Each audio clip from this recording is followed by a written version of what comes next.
Here we go. All right, let's get back to Nebraska. Sorry about that. This is newfangled things I'm not familiar with. To Maxton, North Carolina. You're going all over the country, aren't you? Yeah, well, our group, all the groups then, all the squadrons met at Maxton in one group, 436. And from there, in Maxton, we went through maneuver training for about 3 months. And all it was is just getting up and flying around in formation. And what kind of planes were you flying there? Well, I was flying the glider. They're towing me. Still? Oh, they were? Oh, yeah. I mean, you were doing just primarily glider. You weren't doing much. Oh, yeah, they towed me. And we had some maneuvers, and Hap Arnold came, and Congressman, and everybody. They were just showing you off then to everybody. Yeah, they were showing off. We had a night maneuver, and we were supposed to land out in cotton fields and everything at night. And fortunately, I knew where we were going to land, so the daytime I flew a little observation plane, a little Cub, to spot my place and see if I could possibly get a landmark to land. And thank God I did, because it was a farmhouse in a silo, and I knew where to land then. And because you're just looking for what, flat ground, right? Without any fence posts, right? Any kind of plowed ground, cotton fields, you name it. But anyway, were they pneumatic tires on these things? Yeah. The air in those tires? Okay. Are they pretty big? Were they? Oh, yeah. So they could like bounce in. Can you bounce in? But then we had a skid on the front. Once you landed, you push the nose down on the skid, and that naturally just practically stopped you. Oh, it stopped like that? Yeah. Well, that's interesting. How'd you do that? Just the flaps? No, just with the tail fin. Oh, really? Yeah. You just lift it up. The momentum just took it up. Yeah. We also had towards the end they put a parachute on the back. They did. So you pull that parachute too, and that would slow you down. It's like these drag strip guys, yeah, you know, yeah. that slow them down after you go. Thing. Same exact concept, right? It really worked, wouldn't it? Yeah. What would it cut your runway time to when you pulled it? I'd say a third. A third. Yeah. Wow. But anyway, they had that big maneuver down there, and it was really quite impressive, because they had Hap Arnold, that was the Air Corps General, and yeah, all his staff, and they had bleachers, and this was dark as it could be, and all of a sudden they heard this music up there. They had, in one of the gliders, they had a band. And they were playing Air Corps songs. Really? As they were coming down. And then they landed and came right up to the bleachers before they even knew that they were there. They were there and stopped. And that cinched the glider program. They loved it. The congressman said, we'll fund that thing. We want this. A little salesmanship, wasn't it? Yeah. A fellow named Mike Murphy sold that whole deal. He was a major, and he sold it. I never could stand the son of a bitch. Why? I don't know. He was an arrogant type. Did they make you an officer? Oh yeah. What was your rank? I was a flight officer. They made a special rank for us. We weren't commissioned. You weren't commissioned? Oh, you weren't warrant? No, you called him flight officers. Flight officer. They disbanded after it was over. And they gave us the opportunity to be commissioned officers, but we wanted to be. You didn't want to be? Well, I asked my skipper, and I said, well, let me tell you, how much money will I make? We figured it out. He said, well, you'll make about $150 less being a second lieutenant than a flight officer. And I said, well, that's as much as the captain makes now, a flight officer. And I don't think if I ever came first, second lieutenant, you'd ever let to get me to captain. I said, I'm going to stay where I am. I wear pink pants and green pants, and I go to the officers club. That's all. I mean, I'm interested in getting out of this damn thing. You could go to the officers club as a flight officer? Yeah. Could warrant officers go in there too? Yeah. Warrant officers weren't considered enlisted guys? No. Okay. So anyway. So you had all the privileges of an officer? All the privileges of an officer. That's all you needed, right? And I wasn't interested in it. I told him, I said, I'm not interested in making a career of this business. You're just trying to get the war won, right? Yeah, Go back to get your geology degree, huh? Get out of this damn thing. So anyway, that we trained there, and then they sent us to. This is North Carolina. Now where'd you go? Well, I'm thinking we went to Fort Wayne, Indiana. Man, you guys went all over. Yeah, that was the point. From there, we'd take trains and go to the East Coast. Right. I had a car, and so I drove my car up to Fort Wayne. What part of Indiana? We're in southern Indiana? Yeah. So you take that route, was it Route 60 up across there? I think so. That one goes straight to Washington? Right into Washington? Right through West Virginia? Yeah, That's where they took all the granite, to build the Washington Monument. No, that was to the east. That's down in Bedford. That's down in Bedford. Yeah, we went up to Kentucky, Tennessee, Kentucky. Indiana. So you'd probably go to Louisville and find some of those places in Louisville you used to. Oh, we stopped there. Yeah. And then we got to Fort Wayne, and that was the cadre we got it formed there, and waited there for a couple of weeks, and my parents came over and picked up the car, and from there they shipped us to the East Coast, and we stayed there at Camp Shanks that was up out of Orange, New Jersey, and put us on the Queen Mary. Did they? Now, all the C-47 pilots and that bunch, they flew. They went down to Central America and down into South America, then across. They go across to Africa, and then They went across to the Azores. To the Azores.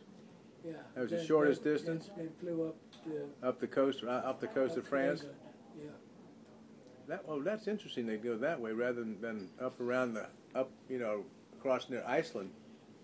Well, it was wintertime. Oh, okay, wintertime. That makes sense. Yeah. I came back on a C-46. I'll get to that later. But anyway, they got us into England, and to our first camp there, or base, or whatever we call it. And we didn't stay there too long, and then we moved down to the center part of Britain. Membury is not too far out of Reading, England. Mm-hmm. Not too far from London, because we'd go to London all the time. On Liberty? Or not Liberty. We really had no restrictions. That's nice. This is the damnedest. I couldn't have been in anything different. So you were kind of having having no restrictions whatsoever. You're having kind of a good time. You just had to show up for training sessions, right? We enjoyed the wine and the women of the land. My God, we had a hell of a time. How long were you there in England? I mean, you were there for like 6 months? Well, I got there in January of 44. January 44. So you had 6 months before the invasion, huh? I had 6 months before the invasion. And we just live in London. Man, that call must have back been... to base and ask if anything's happening. What did you have, like, to deal with the air raids and things like that? Were they still bombing London? Yeah. They were? V-1, V-2 bombs. Oh, they were sending those in, too. Oh, yeah. Did you ever see anybody you know ever get killed from any of that bombing? I saw a lot of civilians later. You saw a lot of destruction, right? Yeah, terrible. Did you have to go into the air raid shelters? Oh, yes, several times. And they'd come at the most inconvenient times, wouldn't they? Yeah, one time they did. In the middle of the night? One time it did. When you were having a little romance, maybe? knocked a hole in the roof. It looked right out in the sun, right out in the moon. Oh my goodness. Are you serious? Yeah. Wow. But anyway, we keep track of the base, and they tell us, "Fine, you got to get back here. Something's going to happen." And so we got back to base, and they locked the base. They shut it down. Security. You couldn't get out. You couldn't get in. You couldn't get out. Really? And but the glider pilots, there was a little town, a little hamlet off the back edge of the base, and there was a road. They all had bicycles, and so we just found a way to get to that little hamlet. So we go down to the little hamlet to the pub and just enjoy ourselves, and then come back because they closed the officer club. They go regular raid. Oh, they were really getting you in shape, right? Yeah, 2 weeks. Wow, that's tough on a bunch of Army, Navy guys or pilots, right? Yeah. Pilots are kind of on the cutting edge anyway, aren't they? Yeah. Well, anyway. You're living dangerous anyway, so you want to live it to the max every day, right? Yeah. So anyway, I'll get to the punchlines. So finally, they called us, got us all together, and said, "Well, you're here. This is what you came over here to do. You're going to invade Germany." And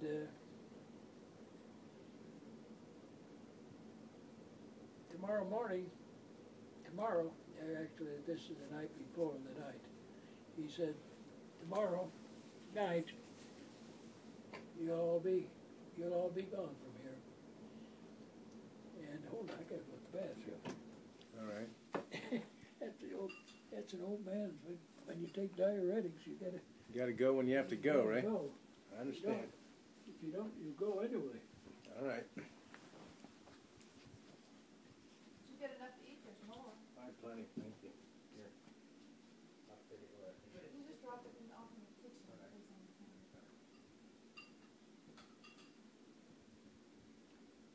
It was pretty tasty. Good. I guess we ought to eat this stuff off. Yeah, that's what I said. There's more. Well, I'm pretty full.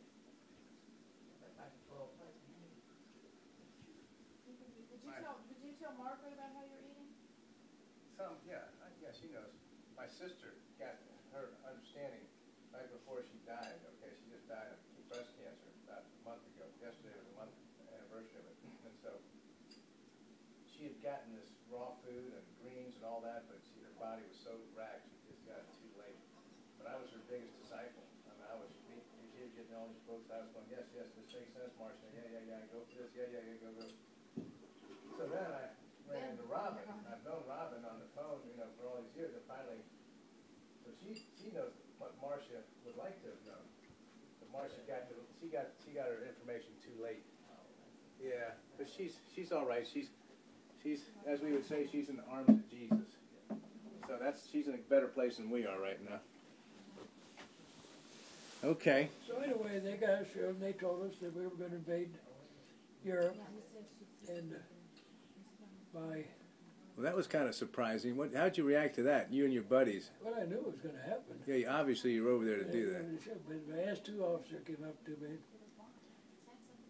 John Kearney. John was one of the Eastern establishment families and all that. Right.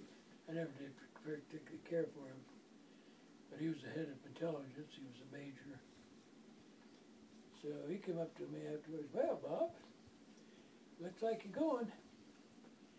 You know you're expendable, don't you?" I said, "John, let me think this sec. You son of a bitch, let me tell you something. I'm coming back. I'm going to make you eat those words." And I turned around and walked away from him. And you came back. So anyway, So he was kind of gloating a little bit, right? Oh yeah, they didn't like glider pilots. We thought you were the sore thumb of the. Was he a regular pilot? Oh no, he was just head of intelligence. Security. Okay. Officer. They were just looking at you like you were nothing much more than cattle, right? You might as well have been a cow. Yeah, but anyway, that following night, the field was full of paratroopers. Yeah. And they started hauling the paratroopers. We had the invasion was canceled twice because of weather. Right. And then all of a sudden, at the last minute, they got the go-ahead. So they finally took off to drop the paratroopers. Probably took off around 1 o'clock in the morning.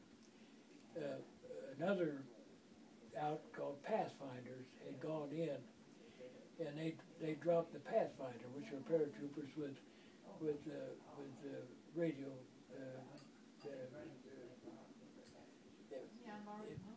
Reckoning.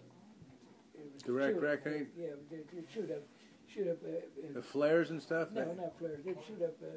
As the radio, it would give them locations. You know, they'd home them just like a. Like an ATC. Like an ATC, yeah. Like an ATC. So you'd get a signal up there, so you guys could use your avionics to get in there. Home on that. Okay. To get into Normandy in the right places. Okay. So they left, and they didn't get back for 4 or 5 hours because we're all out the runway just waiting to see them. And God, here they come straggling in with red flares going off in the air. That means that there's injuries. Uh-huh. And third of a wing had been shot off a plane. I said, oh, Jesus Christ, what am I got myself into? But anyway, they didn't lose too many. They lost some. Each squadron did. So we were designated to go sometime around 10 o'clock that morning. But they couldn't get the planes fueled and repaired and everything else. So they jumped that up till after 12 o'clock. So I guess we finally took off around 2 or something like that. But another fun experience, I had an Annapolis graduate went through all my trainings with me. Yeah. And I can't remember his name now, but I would any other time I remember. But anyway, I'm out there on the flight line with all my equipment and just waiting for the paratroopers to come. So we get up and get going. And this fellow came up to me and he said, "Oh, Jeep, how are you?" And I said, "My God, man," he was a major then. I said, "Major, how are you? My gosh, where you been?" He said, "Oh, I've been with Schaefer. I'm with Schaefer. I'm kind of overseeing some of this airborne thing." He said, "Gosh, I wish I could go. Oh, I wish I could go." I forget his name now. But I called it and I said, "Well, all you got to do is get right in there. And you can go to my place." And I started taking stuff off. "Oh, I can't do that. I can't do that. I said, "Well, you can fly one. You can trade." And he said, "Well, it's so long enough." "Well, I'll go then. But you go, you come right along because we got plenty of room."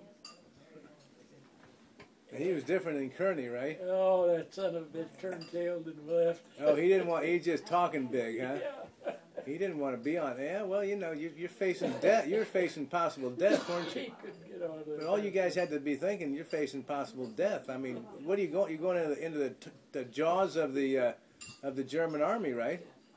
Well, he couldn't leave fast enough. That was like the day before. I kind of laughed at myself. So anyway, every paratroopers came and we met the first sergeant who was in charge of the group. Yeah. And he was a tough old boy. They'd been in Italy fighting in one of the invasions in Italy, Salerno or someplace. And so they were battle trained. 82nd Airborne. So they'd been in the war already down in Italy, fighting up Italy. And he looked at me and he said, "Sir, you get us there, and I'll take care of you from then on. You get us there." He was confident, right? I'm going to do my damnedest. But we weren't flying those kind of gliders. I forgot to tell you that. You weren't. No, we were flying what they call a British horse glider. Okay. And I got it over here. Let me get it. And So the British had built it, right? This is a strange thing. The British had built it, right? Where's that thing? Oh, it is. Nice little book. The horse glider.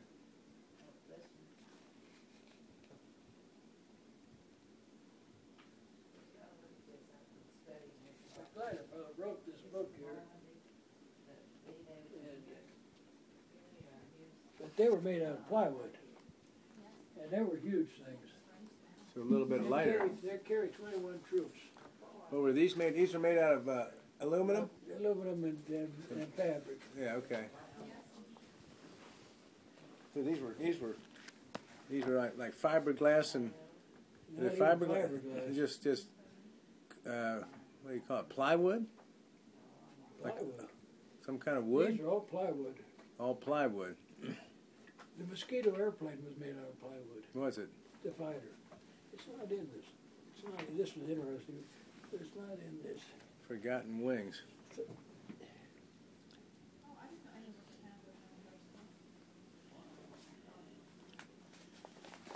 So, So these gliders were manufactured in England, right? Yeah. The ones you're talking about, the ones you guys flew? yeah. But they basically had the same. Here's one called the Chips. Is that it? No. So the whole National World War II glider pilots is just kind of an association that came out. How many of there were you at the 6,000 of it. 6,000? And now how many are left? 500. 500. Now, This is Sunday, October 24th, 2010. So there won't be that many now. So how many are dropping off by the year? Oh God, I don't know. Probably about 10%. yeah, 10% at least. So you might have about another 10 years and they're gone, huh? Hopefully. The youngest one's got to be what, in his mid-80s, right? I was one of the youngest ones, You were? and a lot of the glider pilots were older fellas that I couldn't get into cadets due to age. Age and a little bit of eyesight, A lot too. of them were private pilots. Really? We had commercial pilots, we had or movie stars. really? Yeah, we had This would be like where what's his Jackie name? Coogan, remember Jackie the boy Coogan? movie star? Yeah, sure. And this is Jackie Coogan was glider. But a lot of those guys, like what was his name? Stewart, James Stewart. Now, he was a fixed wing. He was a bomber pilot. He was a bomber pilot. But a lot of so this is where they ended up. They were going to be the heroes, huh? Yeah. Yeah, you got him somewhere. Were any of the athletes coming in there? You know, like the football players and that type Oh of thing? yeah, we had football Yeah. players. So you had all the football players Yeah. and the baseball players coming in from the... We had them all. Did you have any guys you remember, the baseball players? One football player, he was in my squadron. Because Pappy I Howard. think Ted Williams was a pilot, wasn't he? Yeah, Pappy Howard, he played for the Philadelphia Eagles as a pro football player. What about one of the DiMaggio brothers in there? I thought... Joe DiMaggio? Yeah, or I Dom, don't or believe so. he had 3 or 4 brothers. But they were all sorts of professional athletes that just gave up their part of their careers and came over there to fight the war, didn't they? I tried to find one of those damn... Did you ever feel like the Allies weren't going to win? Was there ever a time when you had any doubt that America and Britain and France were going to win? When, like in '42, when you were going through your training and all those bad reports were coming back from Europe, did you ever feel like, No, never did. even with the Japanese doing what they were doing out in the Pacific, It just made everybody angry. matter? Matter. You just wanted to go knock the daylights out of them, right? But anyway, I can't find it. Well, later I'll tell you about it. But it was a plywood, and they chose our squadron and another squadron in our group to fly them, and so we only had a short time to get checked out. I only flew a horse and glider one time before. How do you spell that? Horselet? Horsa. Or Horsa? Horsa glider. Is that the name of the manufacturer, you think? I don't know what it is. The horse is workhorse. Oh. Anyway, I never flew it one time, and that was about an hour and a half flight to check me out on the controls and everything. They had a British fighter pilot that was check us out. We'd do it, and it was awful rough. You know, to here I'm going to go and land into Normandy. I only have an hour and a half in the damn glider. Checked out. That's the way it was. Wow. And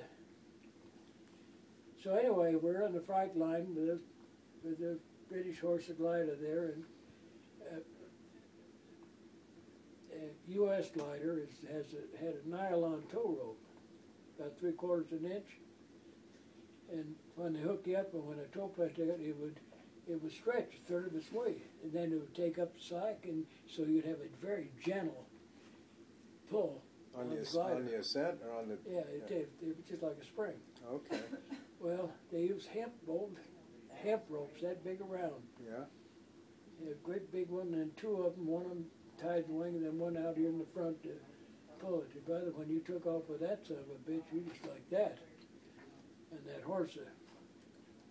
But we did have communication. We had a radio, the wire from the pilot up to me, where we talk. And so everybody got in. We had a Jeep and a trailer. The trailer was full of ammunition. Oh. And 14 troopers. Wow. They're bad enough to equip them for how long? Maybe a 6-hour firefight or something? Well, it was about a 120, 100, 200, 300, about a little over 3-hour flight. We didn't get to go over 120. We were pulling us. Right. So we got up and we had to circle around and get all the groups around, 3 or 4 groups together and go in formations and what have you, and all had their routes. Right. And all we're doing is just sitting back there to hold on to the stick and guide the guider, but hold it there. When they pulled us, they went where they wanted to go, and we followed. So when you're in that glider and you got 16 troops and it's got to be kind of quiet and a little bit eerie, isn't it? Because are you listening to the radio? No. So it's just quiet. You're just hearing the whoosh of the wings. We were at the bare instruments. Well, because you're dumping it there. Yeah, that was a horse that crashed one. Right, you're dumping. Let's show that here. Let me put that on. That's the Horsa. Okay. There's the Horsa. And that's the British sector. Okay. This is a publication, D-Day and the Battle of Normandy, 1944. I got that when I went over. Oh, you got that? Okay. But anyway, we don't hear nobody talk to it. I talked to my co-pilot. Because basically once it crashes, it's yeah, it's a lot of air movement, it was noisy. But they would destroy it. Huh? I mean, the enemy would destroy them or pick whatever parts they could use and make tents out of it or something. But basically, once it landed in France, it was history, wasn't it? Not necessarily. With the horses, yes, but not with the CG-4A. Oh, okay. I'll come to that. Oh, okay. But it was real. But so when you just hear the whooshing of the wind when you're sitting up there flying that thing. It just gets noisy, God. Loud. Were there any openings to the outside? I mean, windows? I had a windshield here and inside. I could look everywhere. But could the windows come down? No. No. That air so it's just air in. And so your airspeed was what? Maybe 120? About 120 at the most. The most. And so we just got over, and we looked down, and God, I never saw so many boats in my life. That was the invasion fleet. Yeah, I can imagine. Yeah, and most of the time we couldn't see because they were going through clouds. And you all were up above the clouds, right? Well, we weren't above them, we were in them. You were in them. Oh my goodness. It was broken, so you weren't blind flying. Now, they call this Operation Overlord? That's what it was called. Okay. Overlord. And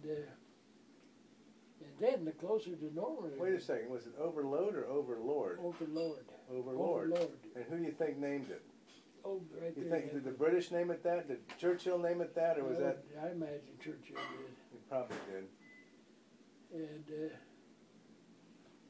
the closer we got to coast, and we got them, the worse it was, the foggy.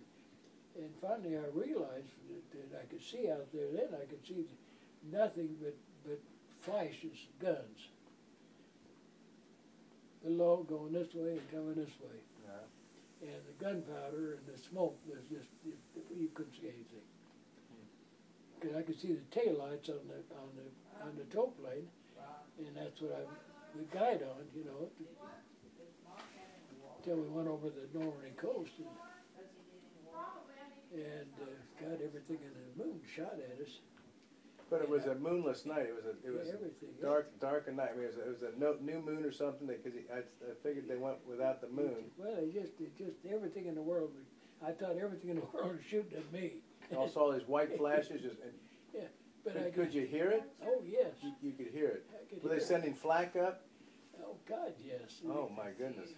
Yes. And then, and then was that plastic, you know, and they'd hit us, and you just hear crack, crack, crack, crack, crack everywhere.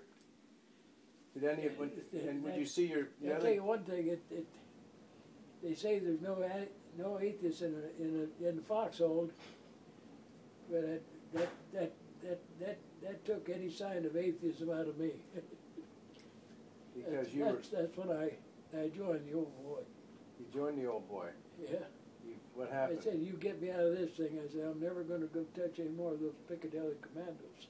What are Piccadilly Commandos? Whores in Piccadilly.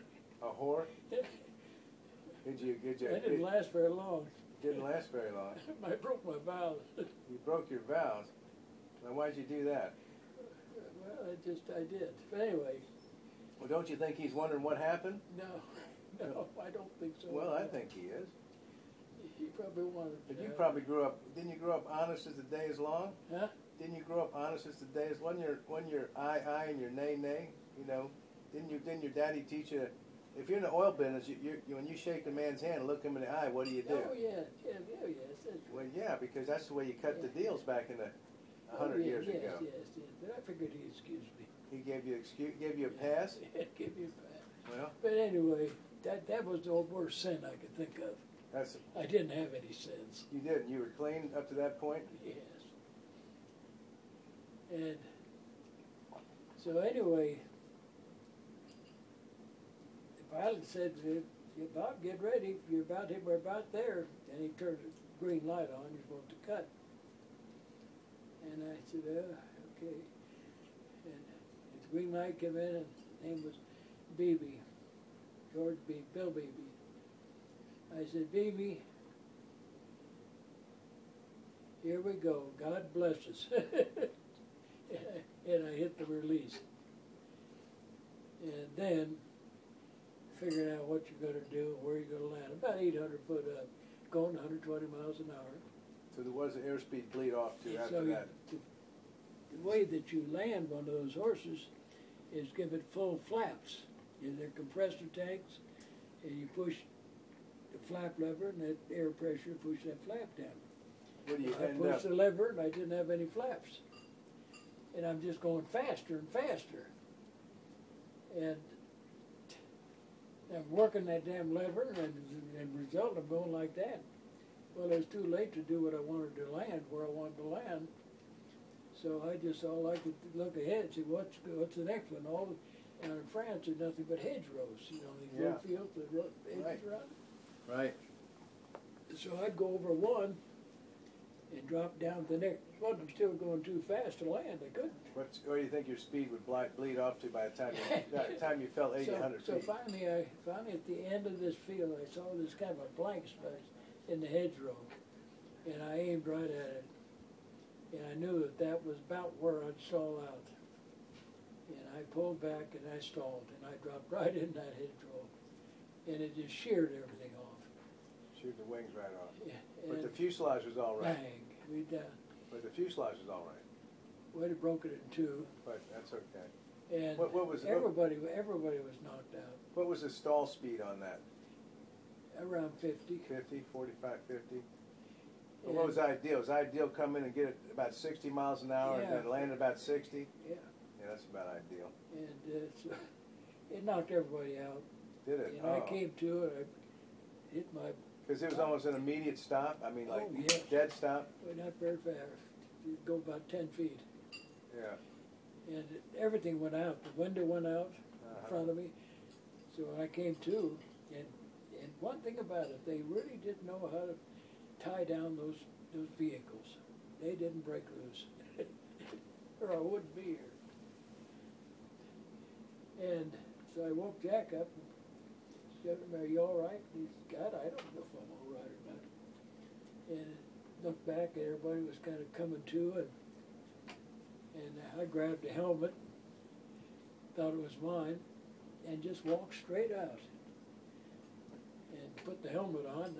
Where did the fuselage break? And was it in the center or in the... No, in the back behind the pilot. Behind between you and the troops? Most of the passengers be the back of it. And how many, were many of the guys injured? One fellow broke his leg. Okay. When I put that helmet on and all this fluid came down on me, the fellow threw up. Oh.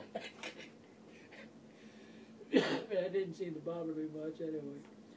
So then someone was shooting out of the back end of our glider, was sticking up there, and they were shooting. And the sergeant said, "Oh, that's that damn Dago." And it was Dago, you had an Italian on there? Italian, yeah. It's that Dago was on there. He's carrying that little pistol. He's kind of nutty. And I said, "I got to go up and take care of him." So he went up, and he said, "There's nothing wrong." He came back, and I looked at him, and he just went like that. He took care of him. I didn't want to find out how he took care of him. Got rid of him? He got rid of him. He shot him? Probably. Stabbed him. Oh, he stabbed. Oh, quiet. Yeah. Because he was a bad actor, huh? He was creating a lot of problems. We thought, here we are in another one's land, and we didn't know who was around us or what. Wow. So anyway, we all got out of the glider and pulled that poor fellow with a broken leg out. I had a emergency pack with some syringe with morphine in it, and I just jabbed it right through his clothes and gave him a shot of it. Good. And all of it. And told him, I said, "Put him under that apple tree out there. And you fellows need to take care of him when you can." They said, "Well, right now we can't take care of him. We got to go out and see where we are, and where the other people are, and where the Germans are, and everything." Because there was all hell, all kinds of automatic rifle firing and German schnauzer, which is just like that, just all around us. And wow. Jack, my partner, Jack Ham, said, "Bob, what are you and I going to do? We're going to go with them for a while." Did they give you the same uniform as those guys had? You had the same helmet and everything? Oh, yeah. So you guys looked just like a regular GI, right? Combat troop? American flag on the sleeve. And you just had your little warrant officer on your lapel? Yeah, blue. Was it like an oak leaf, or what was it? No, it was a blue. What do you call it? Like a little crest or something? Blue, like a lieutenant would wear. A bar? Blue bar. A blue bar. Okay. It was a blue bar. And warrant officers had what? Red bars? Yeah, they red. You had blue bars, and that gave you a flight officer. Yeah. Okay. So we went with them, and we finally got into a hedgerow. And you have rifles and everything? Oh, yeah. So you had a full backpack with everything? Yeah, I had everything. I had a grand rifle. Okay. So we sat there in that hedgerow, and the sergeant said, "Well, I'm going to take my boys. We're going to go out on patrol." And did you have radio contact with anybody? no radios. No radios. And he said, "Well, we'll come back." And so we had a cricket, little clicker. toy. Yeah, a little clicker. And one, if you click it once and someone else hears you, they click twice. Yeah. And he said, "We'll have our cricket." That's a good idea. So Jack and I just sat there and just waiting. And then we heard some grunting a little bit, and And we were down in this little ditch with a hedgerow, and this side and this side, and then all of a sudden we heard some trampling on the left side, and it was, I said, I don't understand, Jesus Christ, I said, that's damn Germans. It was a German patrol going across on the outside. Wow. Like how many yards? How many yards? Not coming from me or anything. They were going on patrol too. And how far would you say they were from you? Here to there. I mean, 10 feet? Yeah. Oh my good! And you were just behind that hedge, just quiet as a mouse, huh? Yeah. So in about 30 minutes, then I heard this click.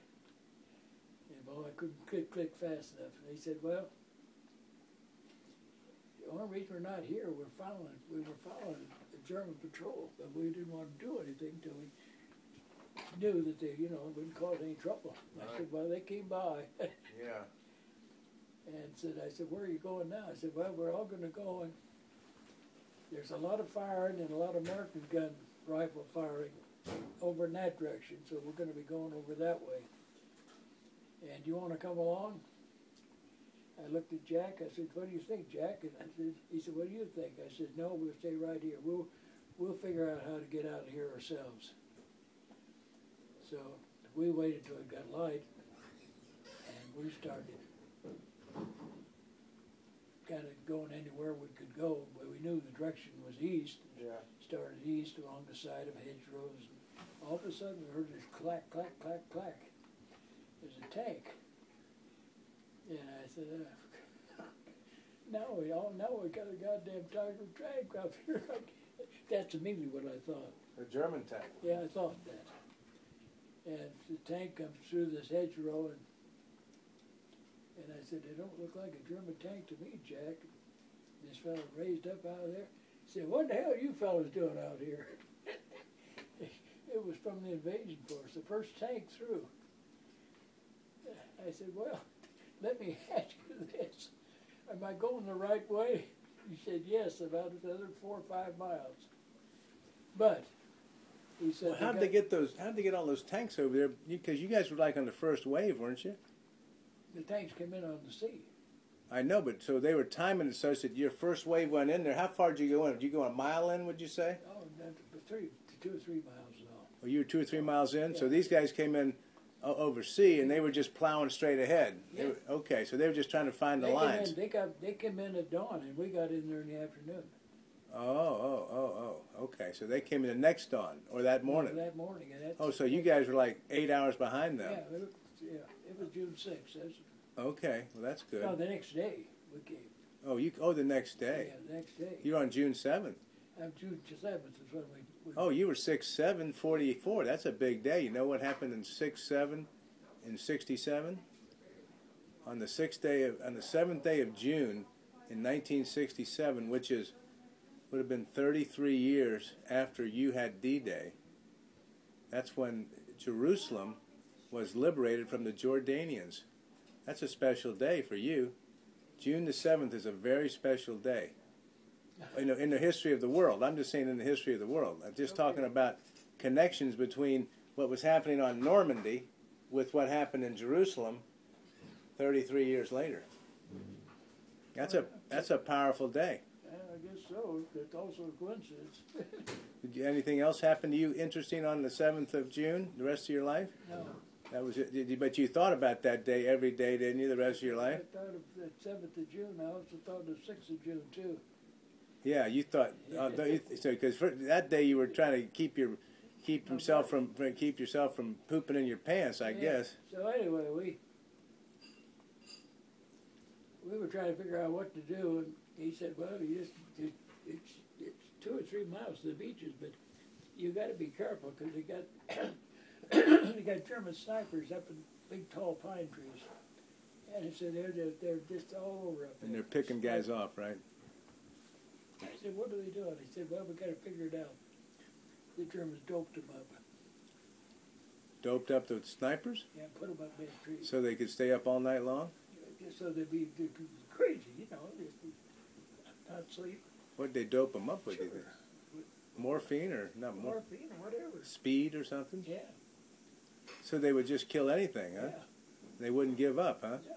Kind of like kamikaze snipers, right? So anyway, a Jeep come in from one of the gliders was wounded behind us, and we hopped on. Yeah. We told them it had a big red cross on it and everything. But that didn't make any difference to those snipers. My God, they would shoot at us, my Jeep going like this. Fortunately, we didn't get hit. We finally got to the beach. And Well, while you're saying that, with your name like Jeep, they must have had a nickname for you. Did they have a nickname for anybody named Bob Jeep? Must have had a, because Jeeps were that was like a popular vehicle, wasn't it? Well, I'll tell you a little bit about that too. When I was in service overseas, I got a letter from my father. He said, Bobby, I've got a call from the War Department, wanted to know if we could use the name Jeep on a vehicle that they were building. Really? And he said, well, I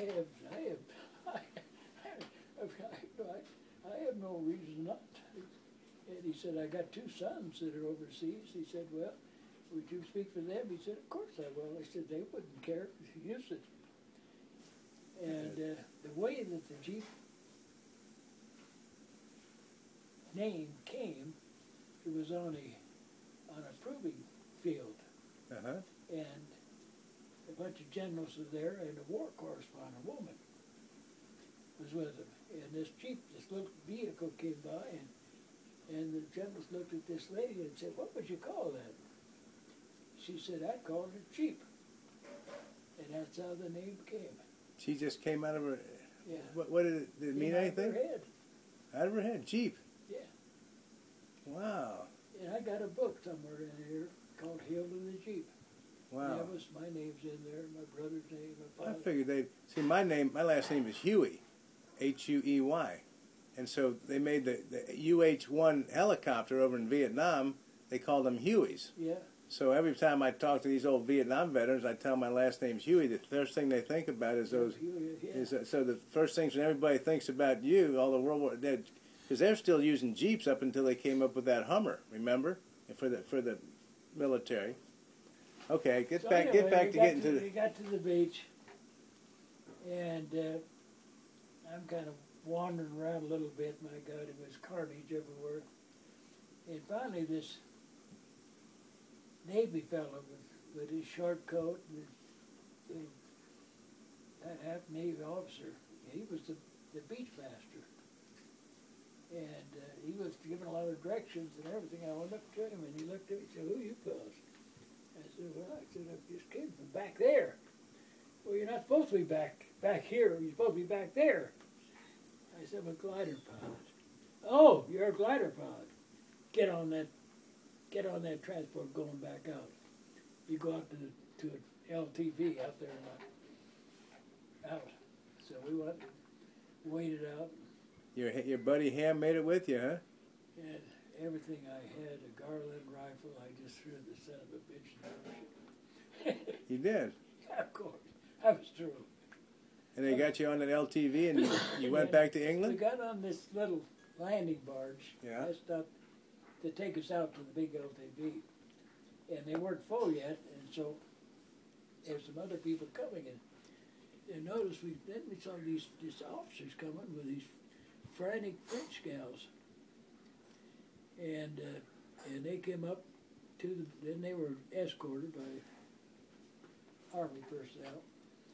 But they started climbing up, and the French girls started climbing up too, and these Coast Guard boys just kicked them in the face. They were Frauleins. They were, they fraternized, but they were enemy, their girlfriends. Oh.